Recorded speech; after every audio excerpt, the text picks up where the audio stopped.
छत्तीसगढ़ में जिस तरह से लगातार माओवादियों के खिलाफ ऑपरेशन चलाए जा रहे हैं और लगातार माओवादियों को नुकसान हुआ, इसी बीच माओवादियों के सबसे बड़े नेता पोलित ब्यूरो वेणुगोपाल उर्फ सोनू दादा ने अपने तमाम साथियों के साथ, जिसमें सतीश कोपा उर्फ रुपेश भी शामिल थे, लगभग 210 की संख्या में और महाराष्ट्र के गढ़चिरौली में 60 साथियों ने हथियार के साथ पुनर्वास किया। इसे आत्मसमर्पण नहीं, पुनर्वास कहा जा रहा है। इसे देखते हुए बहुत सारे माओवादी और संगठन छोड़कर लौटे। इसी दरमियान बीते दिनों एमएमसी जोन महाराष्ट्र, मध्य प्रदेश, छत्तीसगढ़ के एमएमसी जोन के प्रवक्ता अनंत ने बाकायदा पत्रकारों को फ़ोन किया और उन्होंने कहा कि एमएमसी जोन के भी जो माओवादी हैं वो भी सशस्त्र संघर्ष को त्याग के वापस लौटना चाह रहे हैं, पुनर्वास करना चाह रहे हैं। उसको लेकर गृह मंत्री विजय शर्मा ने बयान दिया और आज एक बार फिर से माओवादियों का एक पत्र सरकार के नाम आया है। क्या है वो पत्र, क्या कहा है माओवादियों ने, उस पर विस्तृत बातचीत करते हैं। नमस्कार, मैं विकास तिवारी हूं और आप बस्तर टॉकीज देख रहे हैं।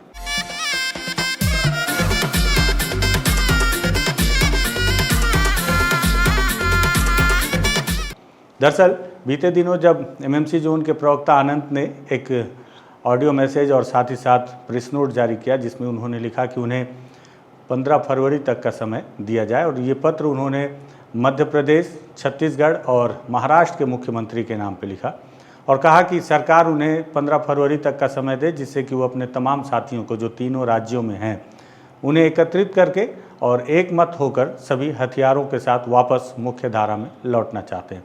जिस तरह से उनके सीनियर साथी वेणुगोपाल और सतीश कोपा और रुपेश ने किया, ठीक उसी तरह से। लेकिन इस मामले में अब तक महाराष्ट्र और मध्य प्रदेश से सरकारों का कोई भी बयान नहीं आया। लेकिन छत्तीसगढ़ के गृह मंत्री विजय शर्मा, जो लगातार इन दिनों माओवादियों के मुद्दे पर एक्टिव हैं, उन्होंने कहा कि निश्चित ही तौर पर माओवादियों का ये बहुत अच्छा कदम है कि अगर वो वापस लौट रहे हैं। और वो हर बार, जब से छत्तीसगढ़ में बीजेपी की सरकार बनी है, तब से विजय शर्मा इस बात को दोहरा रहे हैं कि माओवादी अगर चाहें तो वीडियो कॉल से भी बातचीत कर सकते हैं। फिर अब जब माओवादी लौटने लगे तो उन्होंने कहा कि जो माओवादी आएंगे उनका स्वागत लाल कालीन बिछाकर किया जाएगा। विजय शर्मा ने कहा कि वापस आने की बात तो सही है, लेकिन 15 फरवरी तक का समय कुछ ज़्यादा माओवादियों ने मांगा है। इतना ज़्यादा समय नहीं दिया जा सकता, केवल 15 दिन तक का समय दिया जा सकता है, ताकि माओवादी अपने सभी साथियों को एकत्रित करके वापस लौट आएँ। इस बयान के बाद आज एक बार फिर से एमएमसी जोन के प्रवक्ता अनंत ने बस्तर टॉकीज़ को कॉल किया, मतलब कि मुझे कॉल किया। और कॉल करने के बाद, हालांकि कॉल मुझे इसके पहले भी आया था और इस बार फिर कॉल किया उन्होंने कहा कि उनके कॉल को रिकॉर्ड किया जाए, ताकि उनके ऑडियो को भी प्रेस नोट के साथ तमाम लोगों तक पहुंचाया जा सके। 2 प्रेस नोट उन्होंने 3 पत्र हालांकि जारी किए हैं। पहला पत्र उन्होंने तीनों सरकार, छत्तीसगढ़, मध्य प्रदेश और महाराष्ट्र की सरकारों के नाम लिखा है और इसमें इस बार उन्होंने समय सीमा कम कर दी है और कहा है कि 1 जनवरी तक का समय दिया जाए। अगर 15 फरवरी तक नहीं दिया जा सकता तो कम से कम 1 जनवरी। आज की तारीख जिस तरह से आज 27 नवंबर है, तो लगभग 1 महीने 3 दिन का समय उन्होंने मांगा है और कहा है कि 1 महीने 3 दिन का समय इसलिए मांगा है कि ये बहुत कठिन काम है। उनके पास वो व्यवस्थाएं और साधन नहीं है कि सभी साथियों तक एक साथ मैसेज पहुंचाएं। और साथ ही साथ उन्होंने सरकार से भी अनुरोध किया है कि उनके बयान को, उनके इस पत्र को रेडियो के माध्यम से सुबह शाम प्रसारित किया जाए, ताकि उनके तमाम साथी जो सुबह शाम रेडियो सुनते हैं उन तक ये बात पहुंच पाए, उनका मैसेज पहुंच पाए। और उन्होंने इसी उद्देश्य से ये ऑडियो रिकॉर्ड करा है। साथ ही साथ उन्होंने एक फ्रीक्वेंसी भी जारी की है अपने साथियों के लिए, जिसमें वो प्रतिदिन 11 बजे से लेकर 11:15 बजे तक उपलब्ध रहने की बात कही है। क्या कहा एमएमसी जोन के प्रवक्ता अनंत ने, वो सुनिए आप और वो प्रेस नोट देखिए। रिकॉर्ड कर रहे हैं जी। प्रति श्री देवेंद्र फडणवीस, मुख्यमंत्री महाराष्ट्र राज्य, श्री विष्णुदेव साय, विजय शर्मा, मुख्यमंत्री गृह मंत्री छत्तीसगढ़ राज्य, श्री मोहन यादव, मुख्यमंत्री मध्य प्रदेश राज्य। मैं अनंत, भारत की कम्युनिस्ट पार्टी माओवादी की Maharashtra, Madhya Pradesh, Chhattisgarh special zonal committee MMC के प्रवक्ता के तौर पर आप तीनों राज्य के मुख्यमंत्रियों को एक और निवेदन पत्र जारी कर रहा हूं। हम एमएमसी के तमाम साथी 1 जनवरी 2026 को सशस्त्र संघर्ष को अस्थायी रूप से विराम देकर हथियार त्याग कर सरकार के पुनर्वास को स्वीकार करते हुए समाज की मुख्य धारा में शामिल हो जाएंगे। तब तक तीनों राज्यों की सरकारों से हमारा अनुरोध है कि वे संयम बरतें और उक्त तारीख तक सुरक्षा बलों के अभियानों को पूरी तरह से रोक दें। जोन भर में कहीं भी गिरफ्तारी, मुठभेड़ ऐसी किसी भी अप्रिय घटना को सुरक्षा बल अंजाम ना दे। इस बीच हम जोन भर में बिखरे हमारे तमाम साथियों से संपर्क स्थापित करने की कोशिश करेंगे। सुरक्षा बलों के अभियान के जारी रहने से इसमें व्यवधान उत्पन्न होगा और फलस्वरूप प्रयास में तेजी नहीं ला पाएंगे। हम टुकड़ों टुकड़ों में हथियार छोड़कर आने के बजाय एक साथ या फिर कहे एक बड़ी तादाद में सरकार के पुनर्वास योजना को स्वीकार करके मुख्य धारा में आना पसंद करेंगे। जिस तरह छत्तीसगढ़ में सतीश दादा और महाराष्ट्र में सोनू दादा के साथ हुआ था, हम उसी तरह तीनों में से किसी एक राज्य के मुख्यमंत्री अथवा गृह मंत्री के सामने हथियार छोड़कर मुख्य धारा में शामिल होना चाहते हैं।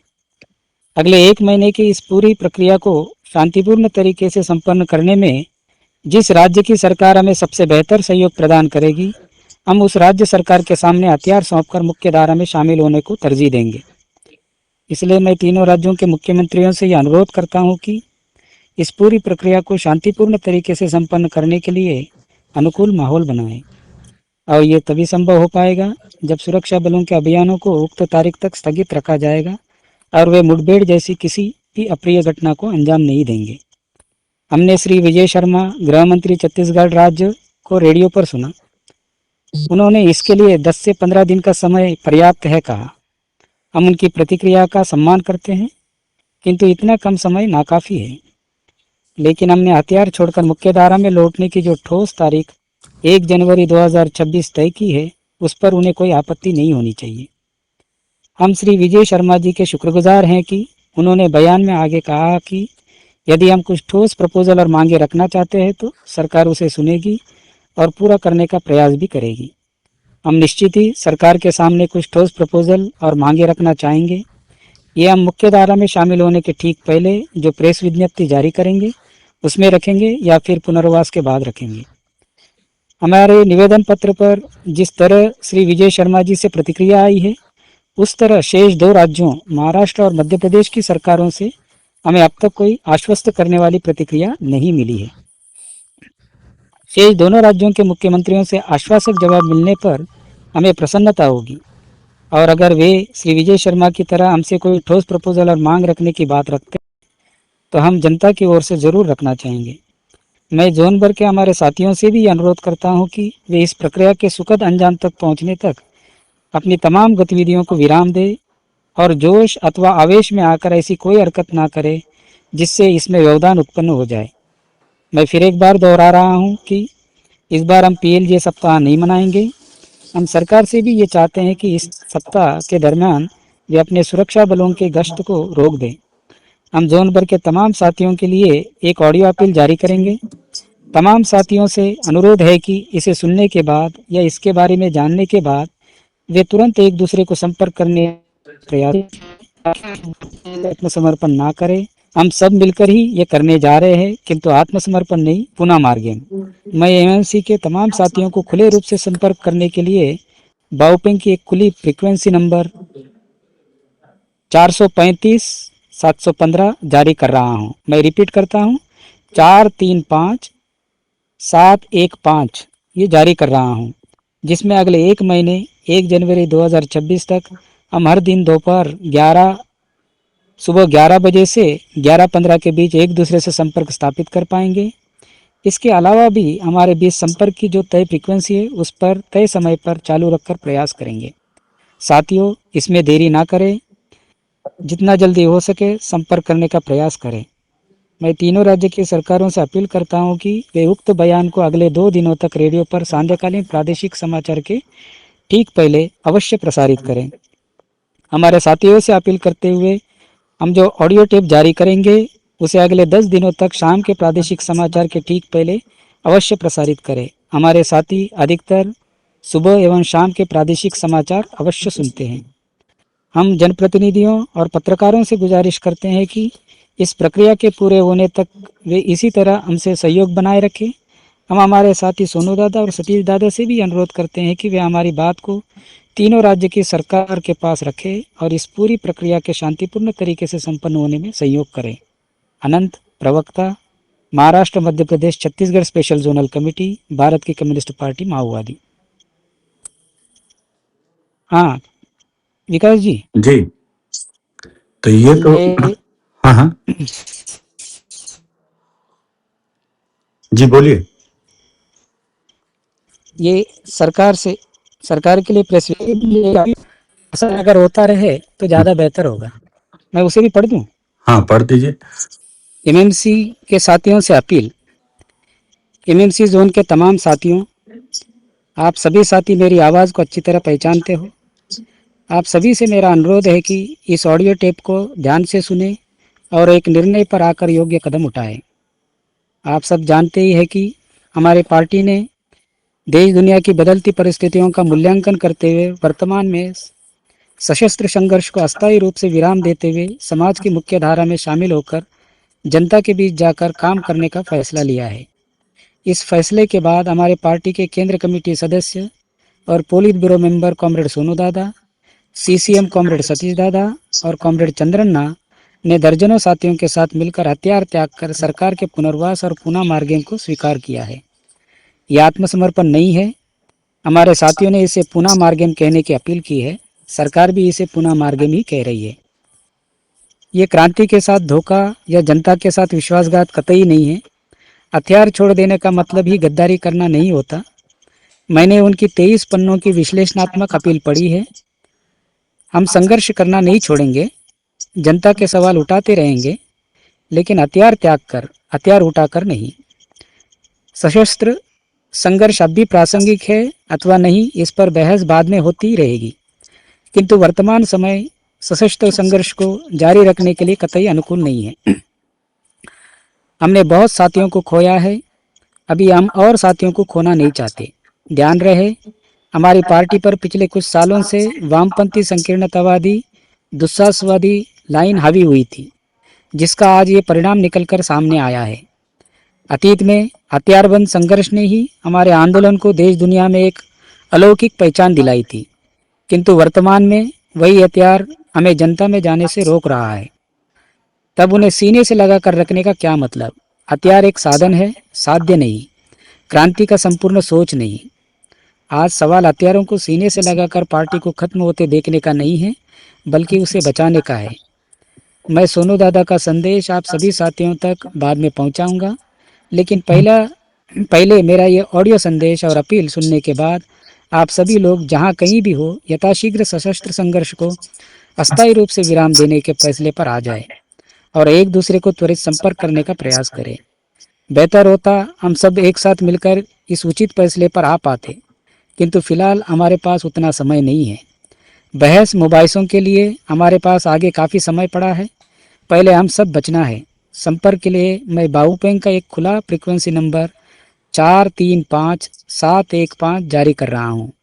मैं फिर एक बार रिपीट करता हूँ, बाऊपेंग नंबर 435715 जारी कर रहा हूँ, जिसमें हम अगले एक माह तक 1 जनवरी 2026 तक रोज़ाना सुबह 11 बजे से 11:15 के बीच मिल सकेंगे। इसके अलावा हमारे बीच तय फ्रीक्वेंसी और समय पर भी हम मिल सकते हैं। मैं हमारे एमएमसी के तमाम साथियों से अपील करता हूं कि इस कठिन परिस्थिति में वे धैर्य न खोए, धीरज बनाए रखें, अकेले अकेले जाकर आत्मसमर्पण ना करें। हम ये एक साथ करने जा रहे हैं, किंतु आत्मसमर्पण नहीं, पुनः मार्गम स्वीकार रहे हैं। आप सभी से मेरी विनती है, विवेक से काम ले और एक दूसरे को जितना जल्दी हो सके संपर्क करके हम सब मिलकर 1 जनवरी 2026 को हथियार छोड़कर पुनः मार्गम स्वीकार करेंगे।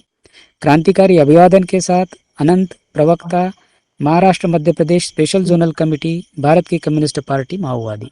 हाँ हेलो जी। तो मैंने आपके लिए भी एक लेटर भेजा है। हाँ मैंने देखा, तीनों लेटर देख लिया मैंने, जो ठीक आपने है। अपने साथियों के लिए भेजा है, जो मेरे लिए भेजा है, और जो आपने हाँ, तीनों मुख्यमंत्री के लिए भेजा है। मैं ये हाँ। पूछ रहा हूँ कॉमरेड कि अभी आप लोग एमएमसी जोन में कितने लोग हो गए अभी? अभी एग्जैक्ट आंकड़ा तो मैं नहीं बताऊंगा, हम्म। लेकिन है, काफी तादाद में है हमारे साथी। क्या रामधेर और तैयार हैं जैसे आपसे? आप लोगों की बात से सहमत है रामधेर? क्योंकि उस इलाके में वही सेंट्रल कमेटी है, सीसी सदस्य हैं।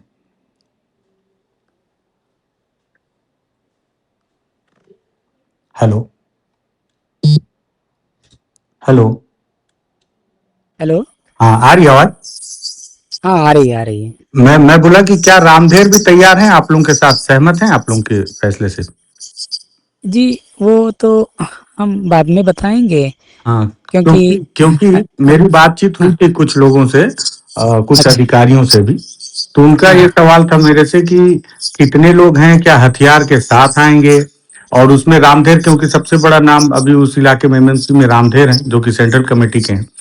तो हाँ जी। उनकी, क्या उनकी सहमति है हथियारबंद आंदोलन को विराम देने की? या ऐसा तो नहीं है कि आप लोग आ जाएंगे, वो नहीं आएंगे, तो उसमें भी संशय वाली स्थिति होगी। ये सारी चीजें भी आप लोग को इस ऐसा, देखिए, फिर ये एक सैद्धांतिक लड़ाई है, जी ये विचारधारा तक की बात है। जी। तो फिर तब एक लाइन लाइन का सवाल खड़ा हो जाता है यहाँ। हम्म तो फिर इसके बाद जो है फिर विच्छेद करके ही निकलना पड़ता है। हम्म। हम मतलब संकीर्णतावादी लाइन को लेकर चलेंगे तो हम्म आज इस लड़ाई को आगे नहीं बढ़ा पाएंगे। हम्म परिस्थितियों के साथ बदलना होगा हमें, हम्म और परिस्थितियों को आत्मसात करना होगा, उसको पहचानना होगा। मतलब हमारा जो सिद्धांत है, मार्क्सवादी सिद्धांत, वो कोई पत्थर की मूर्त नहीं है कि जिसको पूजा जाए, जिसको जिसकी अर्चना की जाए।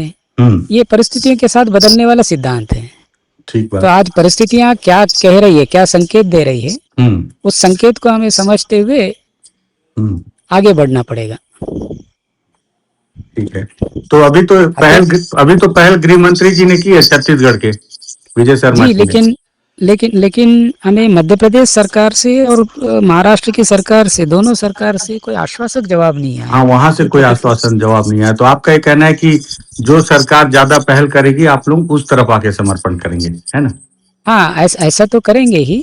हम्म लेकिन मतलब हमारे साथी, हमारा एमएमसी जोन है, तो वो मध्य प्रदेश में भी सक्रिय है, हम्म। वो महाराष्ट्र में भी सक्रिय है, वो छत्तीसगढ़ में भी सक्रिय छत्तीसगढ़ है। में भी है, ठीक बात। तो जब तक वहाँ के मुख्यमंत्रियों के हमें आश्वासक जवाब नहीं मिलते, हम्म तब तक हमारे साथियों से संपर्क करना मुश्किल हो जाता है। तो हम हम्म यही चाहते हैं कि हम विजय शर्मा जी से भी यही अनुरोध करते हैं कि वे परस्पर उन राज्यों के मुख्यमंत्रियों से भी बात करें, हम्म वहाँ के पुलिस अधिकारियों से भी बात करें, हम्म और इस पर एक सकारात्मक समाचार हमें दे।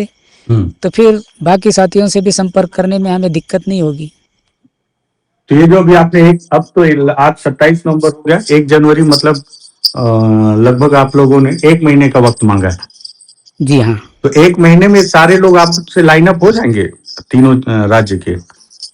वही तो मुश्किल था, इसलिए हमने विजय शर्मा जी से 15 फरवरी तक का वक्त मांगा था, हम्म और तीनों मुख्यमंत्रियों से हम्म अपील करते हुए। लेकिन फिर विजय शर्मा जी ने 10-15 दिन काफ़ी ये कहा था। हम्म तो ये उनकी दृष्टि से काफ़ी है, लेकिन तमाम साथियों से संपर्क करना, क्या होता है कि हमारी एक पद्धति होती है, हम्म। तो हमारे पास कम्युनिकेट करने के उन्नत साधन नहीं होते। और आप जानते ही, आप हमारे कई साथियों से मिले हैं, हाँ, तो उन्हें ये तमाम साधनों का उपयोग भी करना नहीं आता, ठीक बात। वे नहीं जानते। तो हम्म फिर इस तरह की चीज़ें जब हो जाती है, मतलब एक एक पार्टी की प्रक्रिया को वो बहुत हम्म अच्छी तरह समझते हैं, जानते हैं, हम्म लेकिन अचानक ऐसी चीज़ें आज हो जाती है, तो फिर किस तरह से क्या किया जाए, हम्म किस तरह संपर्क किया जाए, ये सब नहीं समझ पाते हो। हम्म तो दिक्कत वहाँ है। और ये मतलब हमारे पास कोई घोड़ा गाड़ी तो नहीं होती, हम्म पहाड़ें लांघनी पड़ती है, पगडंडियाँ चलनी पड़ती है, मीलों हम्म चलना पड़ता है, हम्म तब जाकर फिर हमारा एक सिस्टम होता है, वो सिस्टम के साथ ही हमारे साथी संपर्क में आते हैं। अथवा हथियारों के साथ यहाँ आएंगे ना वहाँ। आप? हाँ जी। हथियारों के साथ ही आएंगे ना? हाँ, हथियारों के साथ तो आएंगे। हम्म। अगर मान लीजिए सरकार और तारीख नहीं बढ़ाती है, बोलेगी कि 15 दिन का ही समय दे पाएंगे छत्तीसगढ़ सरकार फिर से, अगर ये, तो उस मामले में फिर क्या आप लोगों का फैसला होगा? क्या जितने लोग अभी एकत्रित हैं आ जाएं और बाकी लोग फिर संपर्क करें, ऐसा क्या नहीं, करें? ऐसे में हमारे बाकी साथियों की राय सुनने के बाद ही हम। अब अच्छा। ये डेट, ऐसा ऐसा करने से क्या होगा कि हम उनको धोखा देने जैसा होगा ना। हम्म। मतलब हम, हमारे साथी जो एक एक लक्ष्य के साथ लड़ रहे हैं, एक लक्ष्य को लेकर लड़ रहे हैं, जब तक हम एक दूसरे से संवाद नहीं करेंगे हम्म और हमारे बीच में मतलब क्या विचार, इस बात को नहीं रखेंगे, और वैचारिक मतभेद अगर उभर कर आते, उसके बाद विच्छेद करना ठीक होता है। नहीं तो हम अपने अपने हिसाब से निकलते जाएंगे, तो फिर हम एक लक्ष्य को लेकर एक पार्टी के रूप में कैसे, एक इकाई के रूप में कैसे खड़े हो सकते हैं? तो हम जो भी करेंगे हमारे साथियों से संवाद स्थापित करने के बाद करने से ज्यादा अच्छा रहता है, ऐसा मुझे लगता है। ठीक है। बिना संवाद स्थापित किए मैं अपने हिसाब से निकल जाऊंगा, कोई अपने हिसाब से निकल जाएगा, तो इसे पार्टी कैसे कहेंगे? ये तो फिर भगोड़ापन हो जाएगा। तो आप चाहते हैं कि सारे लोग निकल कर आए एक साथ? हाँ, ये नहीं, मतलब सारे लोग निकल कर आए ये तो मैं चाहता हूँ। और ये संवाद होने के बाद हमारे बीच में अगर एक वैचारिक मतभेद उभर कर आता है तो फिर विच्छेद करके निकल कर आएंगे। मेरे साथ जितने साथी हैं वो विच्छेद कर निकल कर आएंगे, लेकिन तब तक हमारे साथियों से संवाद करना बहुत जरूरी होता है। मैं ये नहीं कर सकता कि मैं अपने हिसाब से ही निकल कर आ जाऊं। इसलिए हम समय मांग रहे थे। आज दंडकारण स्पेशल जोनल कमेटी के प्रवक्ता विकल्प ने एक प्रेस नोट जारी किया है। उसमें उन्होंने लिखा है कि 30 नवंबर को बंद का आह्वान किया है और माडवी, हिड़मा और इन सब की जो मुठभेड़ का दावा पुलिस कर रही है उस पर हत्या का आरोप लगाया पुलिस पर। जी, मैंने पूरे वीडियो नहीं देखे, लेकिन ग्रामीणों के आरोप मैंने सुने हैं। नहीं, प्रेस नोट तो आज ही आया है विकल्प का। अच्छा, नहीं, हाँ, प्रेस नोट तो आज ही आया है, लेकिन इस घटना के बाद एक दो डाउनलोड मैंने देखे हैं जिसमें ग्रामीण कह रहे हैं कि वे आत्मसमर्पण करने आए थे। वे, उनकी पत्नी राजे या राजो, हाँ, राजे उनके साथ आत्मसमर्पण करने आए थे, लेकिन पुलिस ने उनको गिरफ्तार करके मार दिया। अब ये कितना सही है कितना गलत है, लेकिन अगर इस तरह से होता है तो ये बहुत गलत है। मतलब आज की परिस्थिति में ये नहीं होना चाहिए। इससे मतलब देश भर में हमारे साथी जो है वो विश्वास उनमें नहीं बन पाता है। प्रशासन के प्रति या पुलिस के प्रति एक विश्वास कायम नहीं होता है। इसलिए माडवी, हिड़मा एक बड़े जननायक, मैंने देखा उनके वीडियो को, जनता किस तरह से बिलग रही है, किस तरह से रो रही है, विलाप कर रही है। तो जिस तरह से विलाप कर रही है, ये विलाप ही दर्शाता है कि वे जनता के बहुत बड़े नायक हैं। वे लड़े हैं और जिस तरह से एक हीरोइक संघर्षों में उन्होंने भाग लिया है, वो एक तरीके से नेशनल आइकॉन, नेशनल हीरो ही है मेरे दृष्टि से। अच्छा। मतलब मैं भले ही कुछ चीजों से मतभेद रखता हूँ, लेकिन आदर्शों से क्या मतभेद है? जिस तरह से जान देने से बढ़कर और आदर्श क्या हो सकता है? जनता के लिए जान देना, यह सबसे बड़ा आदर्श है और ये समर्पित किया उन्होंने। मैं कट्टरता और वामपंथी संकीर्णतावादी लाइन का विरोध कर सकता हूँ, लेकिन जिस आदर्शों को लेकर वे लड़े, किसी भी हमारे साथी, आज भी जो साथी अभी भी उस लाइन को लेकर चलना चाहते हैं और इस लड़ाई में खड़े हैं, उनके आदर्शों का मैं पूरी तरह सम्मान करता हूँ। मैं उनको जानता हूँ, एक एक व्यक्ति के व्यक्तित्व को भी जानता हूँ। बहुत आदर्श है हमारे पार्टी के पास। जितने भी साथी मारे गए हैं, एक से एक आदर्श साथी रहे हैं।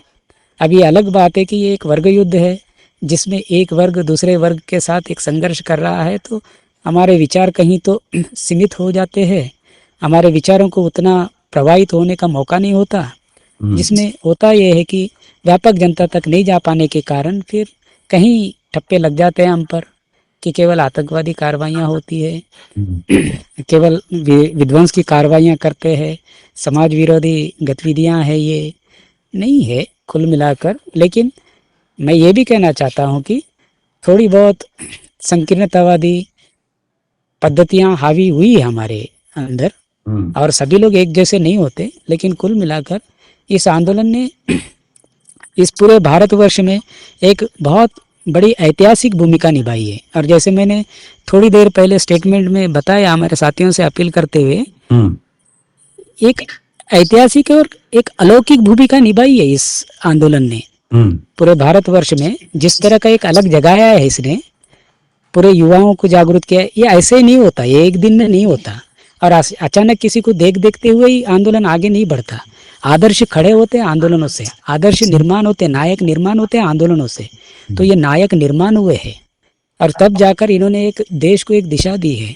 आज पूरे देश में आज से 20-25 साल पहले आदिवासियों की तरफ कौन देखता था? कौन सी सरकार आदिवासियों की बातों को राष्ट्रीय मंच पर लाती थी? लेकिन इस आंदोलन ने आदिवासियों के मुद्दे को राष्ट्रीय मंच पर लाया और उसको एक बहस का मुद्दा बनाया। तो आज ये पूरे आदिवासी समाज में या फिर आदिवासी इतरेतर समाज में, आदिवासी समाज के अधिकारों को लेकर या फिर जल जंगल जमीन और आत्मसम्मान के विषय को लेकर जो अलग जगी है, जो चेतना जगी है और आदिवासी जनता चाहे वो सीधी पेशाब कांड हो या फिर ये दुगलई बलात्कार का कांड हो या फिर भिन्न भिन्न जगह पर जिस तरह से एक आक्रोश उनमें दिखाई दे रहा है व्यवस्था के प्रति या फिर उनके अधिकारों को लेकर, ये अचानक नहीं हुआ है, ये इस आंदोलन की देन है।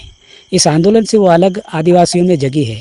तो जो आदिवासियों को हम स्कूलों में समझते थे कि बहुत पिछड़े हैं, बहुत बैकवर्ड है, actually they are not backward, वो पिछड़े नहीं है, वो बहुत इंटेलेक्चुअल है उन एक प्राकृतिक दृष्टि से देखा जाए तो। और वो जानते हैं कैसे इस प्रकृति को संवर्धित करके रखना है, जतन करके रखना है। हम प्रकृति को बर्बाद कर रहे हैं, व्यवस्था प्रकृति को बर्बाद कर रही है। आदिवासी तो चाहते हैं कि इस प्रकृति को आबादित रखे कुल मिलाकर। लेकिन ये लड़ाई केवल आदिवासियों तक सीमित नहीं है, ये लड़ाई तो तमाम तबकों की है, शोषित उत्पीड़ित तबकों की है। समय लगता है लोगों को जानने समझने में, कभी नायक ही कलनायक के रूप में सामने हो जाते हैं, लेकिन इतिहास फिर बाद में निरूपित करता है कि क्या सही था क्या गलत था। मनीष कुंजाम जी का बयान आपने सुना क्या? उन्होंने आरोप लगाया कि देवजी ने ही हिरमा को मरवाया। नहीं, ये गलत आरोप है, ऐसा नहीं होता। देवजी हमारे बहुत आदर्श नेता है। आज वो एक लक्ष्य लेकर आगे बढ़ रहे हैं। ये अलग बात है कि आगे कौन सी लड़ाई आगे बढ़ पाएगी, कौन सी विचारधारा आगे बढ़ पाएगी, ये तो आने वाला वक्त बताएगा, आने वाला समय बताएगा, निरूपित करेगा। लेकिन कुल मिलाकर वे बहुत आदर्श साथी है और वे इस तरह से विश्वासघात की काम नहीं कर सकते और नहीं करेंगे। और उनके बीच काफ़ी विश्वास रहा है दोनों के बीच में। ये तो मनीष कुंजाम अपने तरफ से बेहद आरोप लगा रहे हैं और बेबुनियाद आरोप लगा रहे हैं, ऐसा कुछ नहीं है। हमारे पार्टी में इस तरह से नहीं होता। तो सुना आपने, ये लंबा चौड़ा पत्र 3 सरकारों के नाम पे प्रवक्ता अनंत ने जारी किया है। ये ऑडियो जो आप आवाज़ सुन रहे थे वो उनकी मेरी बातचीत का है और साथ ही साथ उन्होंने अपने साथियों से भी एक अपील पत्र जारी किया, उसका भी ऑडियो आपने सुना। और उसके साथ ही साथ अब देखना होगा कि जिस तरह से पहले 15 फरवरी की तारीख उन्होंने मांगी थी वापस लौटने के लिए, और अब उस तारीख को कम करके उन्होंने 1 जनवरी कर दिया है। साथ ही साथ एक महत्वपूर्ण बात कही है कि तीनों सरकारों से जो भी सरकार सबसे ज़्यादा उन्हें सहयोग करेगी वो उसी राज्य में समर्पण करेंगे, क्योंकि एमएमसी जोन एक ऐसा जोन है जो 3 राज्यों में फैला हुआ है, महाराष्ट्र, मध्य प्रदेश और छत्तीसगढ़। किसी समय में दीपक तेलतुंबड़े को इसकी जिम्मेदारी दी गई थी और उसके बाद अभी रामधेर जो कि सेंट्रल कमेटी के सदस्य हैं, उन्हें इसकी जिम्मेदारी है कि वो एमएमसी जोन को आगे बढ़ाएं। हालांकि हमने ये सवाल भी पूछा कि क्या रामधेर भी उनके इस फैसले से सहमत हैं, इस पर उन्होंने कोई सटीक जवाब नहीं दिया, और ना ही कितने माओवादी साथी उनके अभी एक साथ हैं, वापस आने को तैयार हैं, इसको लेकर भी उन्होंने खुलासा नहीं किया है। लेकिन इस बात का आश्वासन दिया है कि सरकार के द्वारा अगर 1 तारीख तक दे दी जाती है तो उसके पहले वो हमें ज़रूर बुलाएंगे और हमसे मिलकर बातचीत करेंगे, ताकि जो अपनी बात है वो रख सकें। जिस तरह रुपेश ने बुलाकर अपनी बात रखी थी, संभवतः अनंत भी उसी तरह से बुलाकर बातचीत रखना चाहते हैं।